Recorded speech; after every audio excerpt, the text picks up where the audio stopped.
ভার সমর্পণের পরবর্তী অংশটুকু পাঠ করছি। নারীর হৃদয়ে মাতৃত্বের আকাঙ্ক্ষা অতি স্বাভাবিক। আমরা শ্রীমায়ের জীবনে যে মাতৃত্বের পরিচয় পেয়েছি তা অতি উচ্চ স্তরের। শ্রীমা তার প্রতিবেশিনীদের দুঃখ করতে শুনতেন যে বিবাহিত জীবনে সন্তানহীন থাকা এক অতি দুর্ভাগ্য বা অলক্ষণীয় কথা। এমনকি শ্রীমায়ের গর্ভধারণেও প্রায় অনুশোচনা করতেন।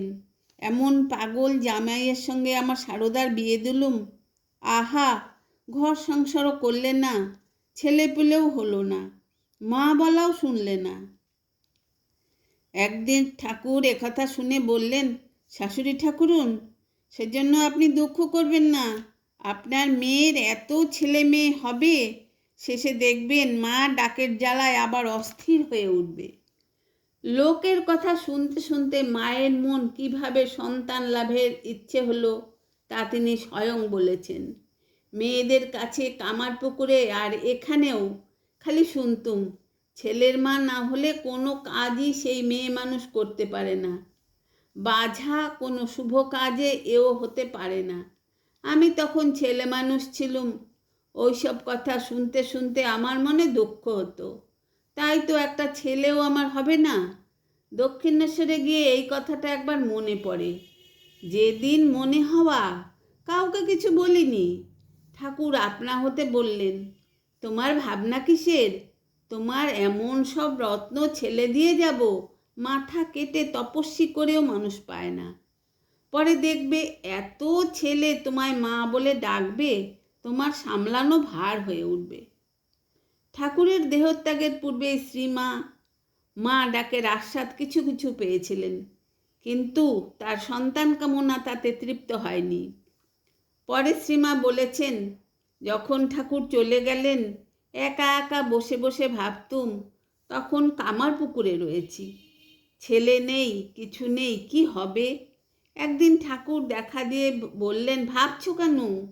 তুমি একটি ছেলে চাচ্ছ, আমি তোমাকে এই সব রত্ন ছেলে দিয়ে গেলুম, কালে কত লোকে তোমাকে মা মা বলে ডাকবে।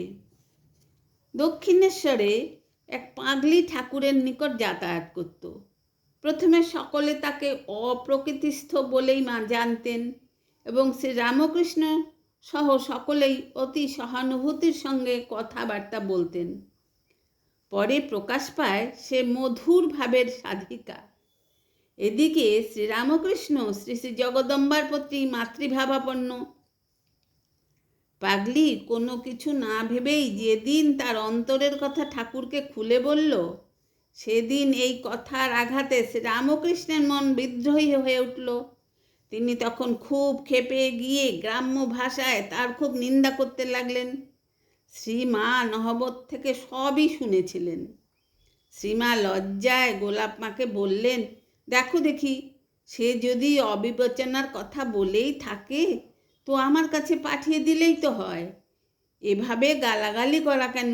তিনি পাগলিকে গোলাপ মার দ্বারা ডেকে এনে স্নেহ ভরে বললেন, বাছা, উনি তোমায় দেখে যখন বিরক্ত হন তখন নাই বা গেলে সেখানে, আমার কাছে এলেই তো পারো। ঠাকুরের নির্দেশে সে সময় কিছু বালক ভক্ত দক্ষিণেশ্বর থেকে সাধন ভজন করতেন। তারা যদি বেশি খাবার খায় তাহলে ধ্যানের ব্যাঘাত হবে, এই ভেবে ঠাকুর তাদের প্রত্যেকের জন্য খাবার নির্দিষ্ট করে দেন। কিন্তু পরে তিনি জানতে পারেন যে তাদের বেশি করে খাওয়ানো হচ্ছে এবং এর জন্য শ্রীমাই দায়ী। তিনি শ্রীমায়ের কাছে গিয়ে অনুযোগ করেন যে অধিক স্নেহের দ্বারা বালকদের ভবিষ্যৎ নষ্ট করছেন এবং প্রতিবাদে শ্রীমা বলেন, ওরা দুখানি করে রুটি বেশি খেয়েছে বলে তুমি এত ভাবছো কেন? তাদের ভবিষ্যৎ আমি দেখব, তুমি ওদের খাওয়া নিয়ে কোনো গালাগালি করো না। শ্রীরামকৃষ্ণ আর কোনো কথা না বলে মনে মনে সর্ববিজয়িনী মাতৃত্ব শক্তিকে সম্মান দিয়ে ফিরে এলেন। শ্রীমা স্বেচ্ছায় নিজের ভাবী কর্মক্ষেত্রে প্রবেশ করছেন দেখে ঠাকুর সেদিন খুব আনন্দ পেয়েছিলেন। শ্রীমা স্ত্রী ভক্তদের আত্মীয় বোধে গ্রহণ করতেন। যোগিনমা যেদিন প্রথম দক্ষিণেশ্বরে যান সেদিন তার খাওয়া হয়নি শুনে ঠাকুর তাকে নহবতে পাঠিয়ে দেন।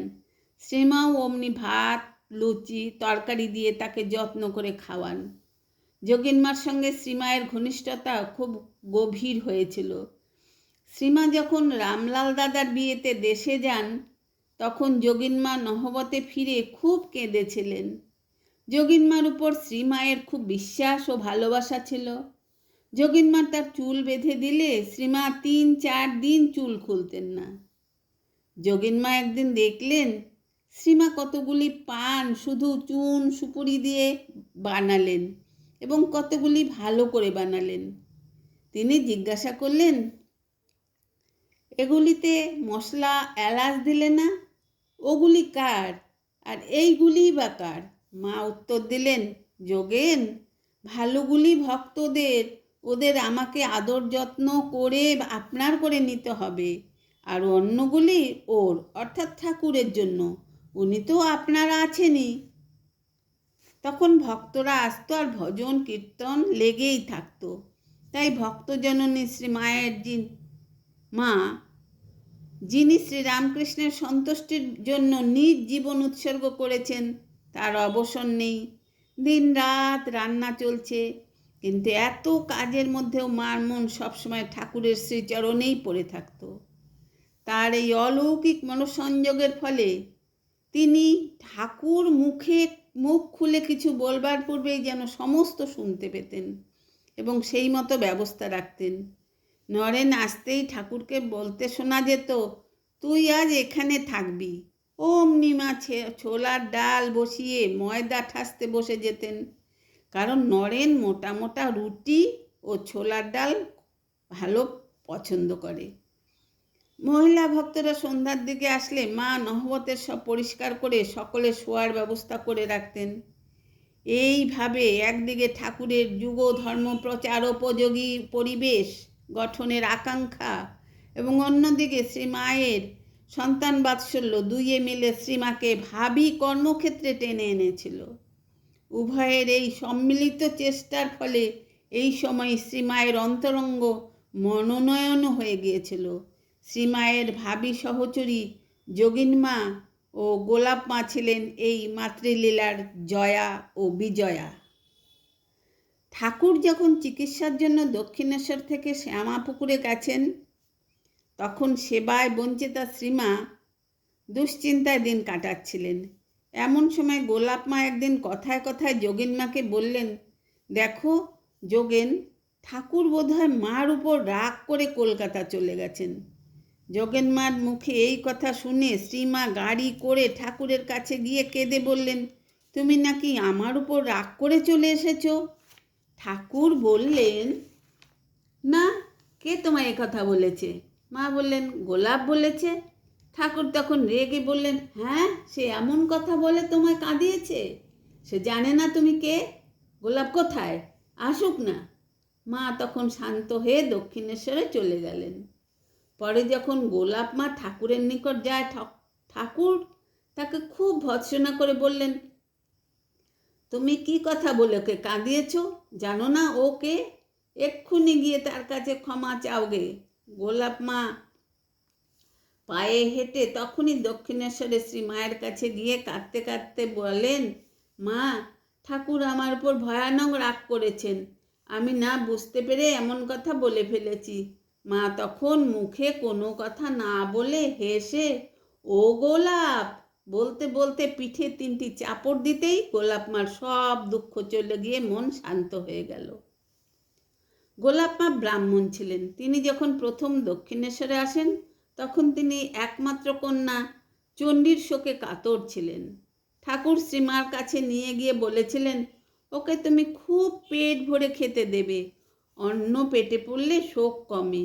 আরও একদিন বলেছিলেন, তুমি এই ব্রাহ্মণের মেয়েটিকে যত্ন করো, এ বরাবর তোমার সঙ্গে থাকবে।